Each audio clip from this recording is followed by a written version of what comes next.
જાફરાબાદ તાલુકાના ટીંબી ગામે ગેરકાયદે રીતે બેફામ માટીની ચોરી કરવામાં આવતી હોવાના મુદ્દે જિલ્લા પંચાયત પૂર્વ બાંધકામ વિભાગના ચેરમેને સવાલો ઉઠાવ્યા છે અને કડક કાર્યવાહી કરવા માટે માંગ કરી છે।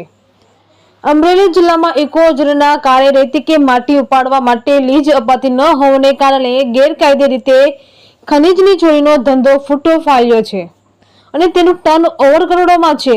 અગાઉ અમરેલીના એસપી તરીકે નીલપત રાય હતા ત્યારે પોલીસ દ્વારા આ પ્રકારની પ્રવૃત્તિને ડામવા માટે કડક કાર્યવાહી હાથ ધરીને અનેક ગુનાઓ નોંધવામાં આવ્યા હતા।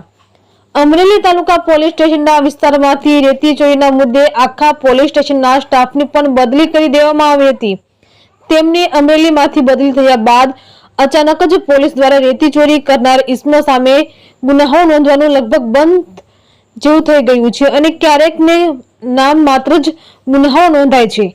આ વચ્ચે અમરેલી જિલ્લા પંચાયતના બાંધકામ સમિતિના પૂર્વ ચેરમેન ટીકુભાઈ વરુ દ્વારા વિડીયો જાહેર કરવામાં આવ્યો છે અને જાફરાબાદ તાલુકાના ટેંબી ગામમાં ગેરકાયદે રીતે જેસીબીની મદદથી રાત્રિના સમયે બેફામ રીતે માટીનું ઉત્ખનન કરવામાં આવી રહ્યું હોવાના આક્ષેપો કરવામાં આવ્યા છે અને આ પ્રવૃત્તિને રોકવા માટે કાર્યવાહી કરવા માંગણી પણ કરવામાં આવી છે।